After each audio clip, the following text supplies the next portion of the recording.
So shipyards, as the characteristic of world over, it is that their gestation periods are very close to 15 years. Most of the shipyards, it takes time for the processes to settle down. It takes time for the customers to build up their confidence in the shipyard. And since us being both ship design as well as shipbuilding, the customer should have a confidence in your capability to design as well as make the product. And of course, you have to deliver it on time. So it takes time. So whenever you have a shipbuilding business being started by a new person or a new company, like it was case in the L&T, uh, the customers are actually testing initially what is the product you have made so far, how you made it, or how does it go. So invariably they rely on you with some small designs, small ships, small vessels, and then slowly it progresses to bigger vessels and more complex vessels like the Red Ghost. L&T shipyard has been actually designed for a defense shipyard business by its layout, by its sizing of workshops, the various infrastructure which is available there, including the ship lift.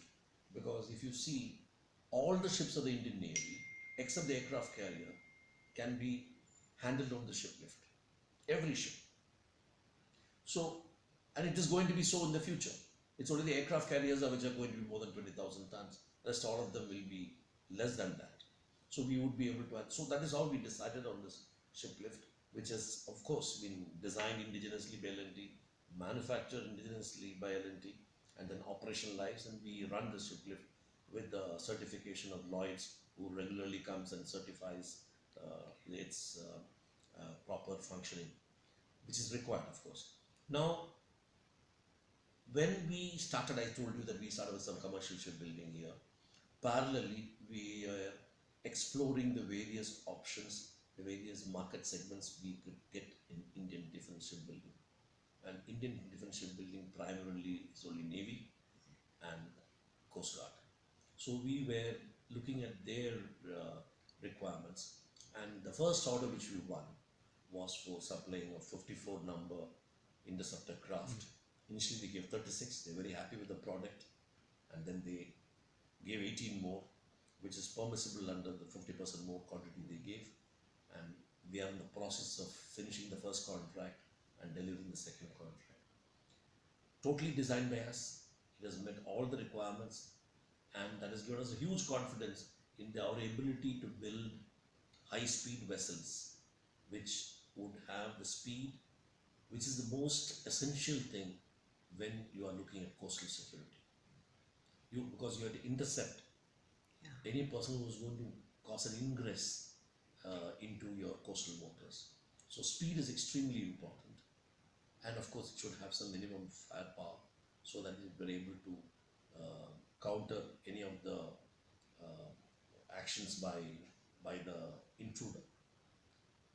We delivered the ship, started delivering the ship about 3.5 years back, 4 years back. Now we have finished 36 of them, and then with the balance will get delivered very soon. In fact, they are ready for delivery. As and when the Coast Guard is ready to pick it up, they can take it. But there's a sequence in which they want it, so we are very comfortable when delivering to them. The second order which we won was the offshore patrol vessel for the Coast Guard, which we won in March 15. And the third one which we won was the floating dry dock for the Navy, which we won in quick succession of the second one in April 15 we won. Now,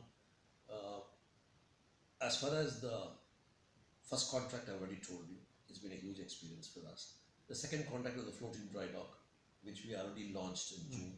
It's getting ready, the trials are going on, and we should be able to transfer to Port Blair on a date when it is convenient to Navy to accept it on the other side. Sometime the end of the year it should happen. And we have met the timelines, the schedules. The challenges in floating dry dock was design. Construction was not that challenging. The design was challenging, and we are happy that we have been able to do the design verification, validation, including its software, by which the ship will be made to go underwater and come back. All these things we have checked, and we are ready to do the final trials at Port Blair. Today's launch was for regarding the offshore petrol vessel, which started in March 15. We have got 3 years to deliver the first ship. That means March 18 we have to deliver. We have put it into water. I think it's just getting put into the water in the afternoon. Morning it has been launched by the Coast Guard. Our process being a ship lift, it takes time for us to lower it into the water, unlike dry dock, which gets flooded much faster. So it will enter its effluent phase today, and thereafter we got 5 months to finish all the trials. It's something which we are very confident that we can do it. But what does this mean other than this completion of one ship? The positive aspects about it, the encouraging aspects about it is that we would have validated our design, which we did in-house, and then built it over here. We have brought in a lot of new type of equipment into this, including for the helicopter related equipment which has been put on the ship. So it would be showcasing of design capability of L&D in shipbuilding for requirement of the Coast Guard. Offshore petrol vessels form a segment of seagoing vessels which meet a good amount requirements of most of the countries or maritime countries in the world. But they all want vessels of this variety to do regular surveillance of their maritime boundaries. They are not meant for